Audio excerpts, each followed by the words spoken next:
Conflict is not an exception in life, you know. It is a constant. Huh? It shows up in relationships, at work, in families, in the society, and even within yourself. You know, wherever there is a different perspective, different needs, or even desires, then conflict is inevitable. The difference is not whether conflict will happen, but whether you are equipped to face it.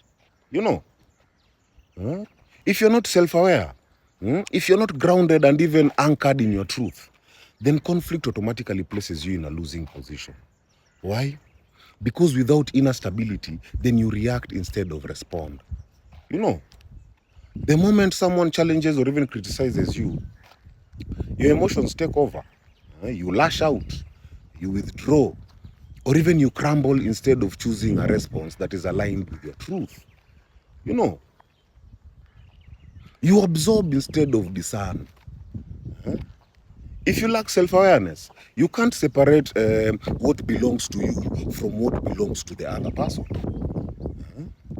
Their projections, their accusations, or even energy stick to you because you haven't built an inner filter. You know, you seek to win, not to understand. Without grounding, conflict becomes about ego battles, proving a point, winning the argument, rather than seeking resolution or even growth.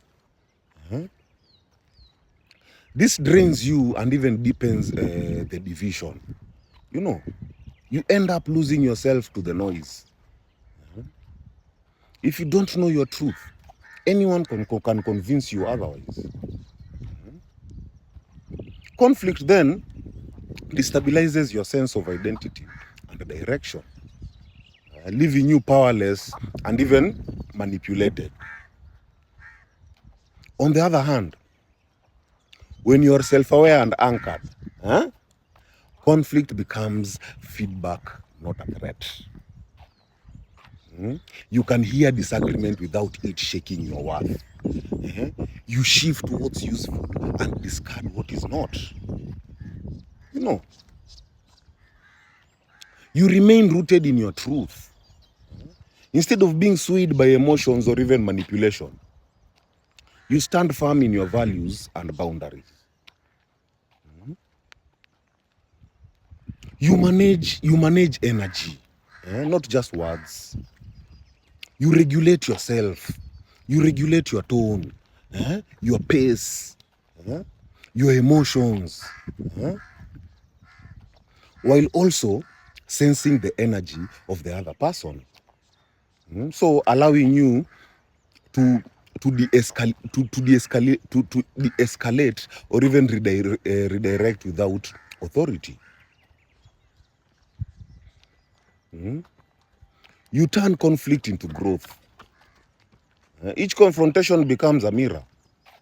It shows you where you still react, where your triggers live, and where you can practice deeper alignment. Like, for example, imagine two people criticized at work. The ungrounded one feels attacked, takes it personally, and either fights back defensively or even withdraws in shame.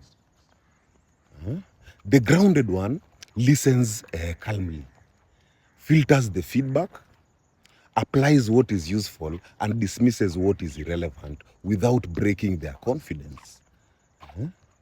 One loses themselves, the other grows stronger. In short, conflict is not the enemy. Unpreparedness is. If you're not anchored in your truth, every conflict feels like a war. And if you're grounded, then every conflict becomes a classroom. You know, my people, heal. Heal.